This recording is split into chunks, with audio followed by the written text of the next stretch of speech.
Hello? Sir, another point drop has hit Belisarius. Cawl. Oh my god.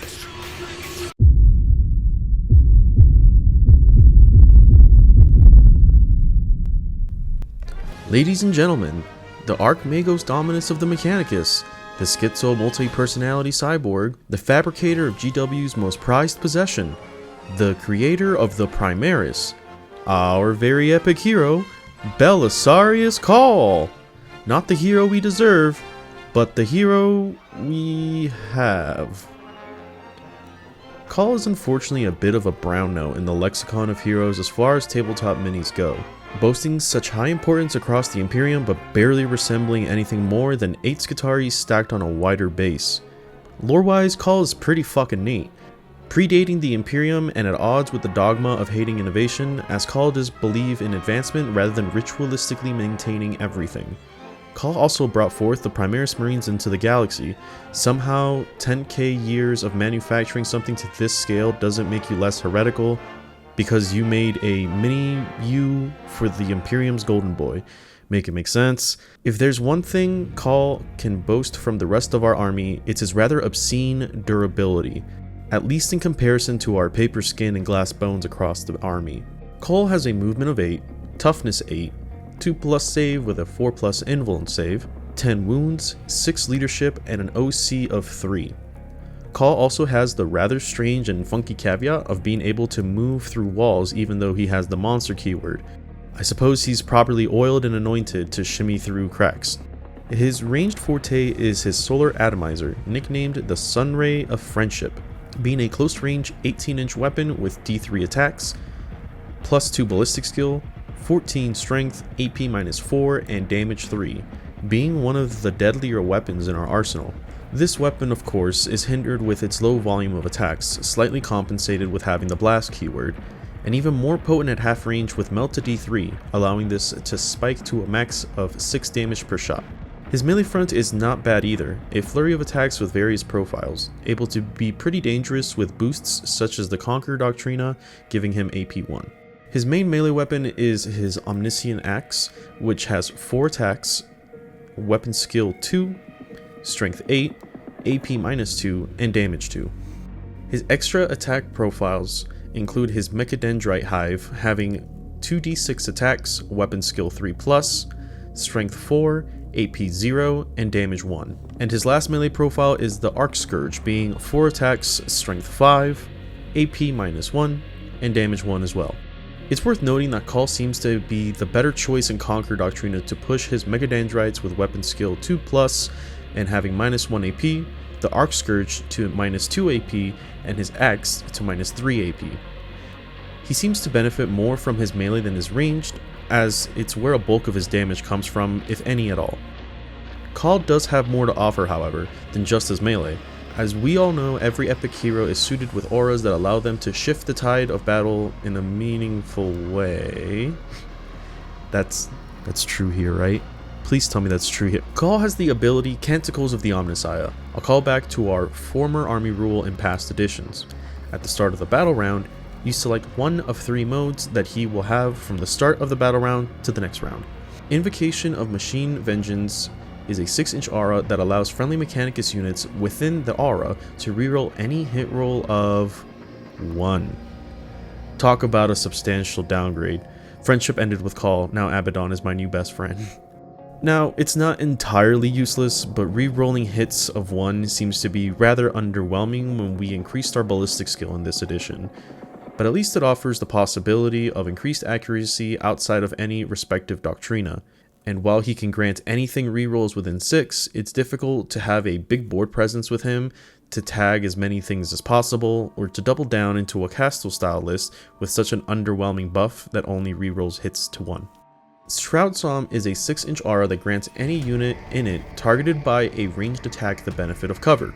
Almost entirely skipped with how much cover there is and how you should be utilizing it. I can imagine a fringe situation where it comes up holding midpoints, but it's almost entirely avoidable. Cawl's true buff here is the one he received during the Data Slate rewrite, one that he didn't initially have at the release of our codex. Mantra of Discipline.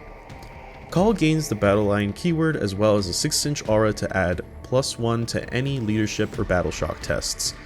The battle line buff experience is not something you can run away from, even in the epic hero of our faction. Kind of counterintuitive, but moving on. Fortunately, with this buff being so predominant and Cawl being a rather mediocre distraction on the field, it's really hard to justify attacking him, and therefore gives you a very durable and unthreatening battle line aura to grant your nearby units the Doctrina imperatives, especially with his increased base size. Besides this, Cawl has the ability Mechanicus Bodyguard, giving him the Lone Op keyword so long as he's within 3 inches of another Mechanicus unit.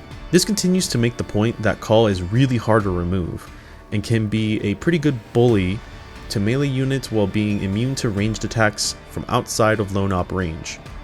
And thankfully this isn't limited to 3-inch Lone Op from vehicles like the Engine Seer, but any Admech model within the range. Lastly, Cawl retains the healing mechanic of self-repair mechanisms, allowing himself to regain D3 wounds at the start of your command phase, very short and sweet. This also continues to lend credence to how Cawl can be especially difficult to remove. If it wasn't obvious before, Cawl is not a wall of bodies like the rest of our army, but more akin to a Dune Crawler as a very big and hard to shift wall. Hell, he's even cheaper than a Dune Crawler at this point. He's definitely not a shiny centerpiece than other epic heroes try to be, but the point drop after point drop, he's become a reliable and cheap aura of battle line, and an annoying model to deal with to boot. With every new Minotaurian field manual comes a points drop and the question of, is Cawl worth finally taking? And he has finally reached the point where he's just so cheap that he's worth taking as a glorified battle line buff, and that alone. It's honestly pretty disappointing to see him whittled down to this level, but the verbiage that anything is good if cheap enough remains true, and that is particularly true with Cawl. Even then, a lot of lists tend to still skimp out on him, as he really doesn't do much but tie things up, and I've had a pretty disappointing performance unless he spikes with the Sunray of Friendship.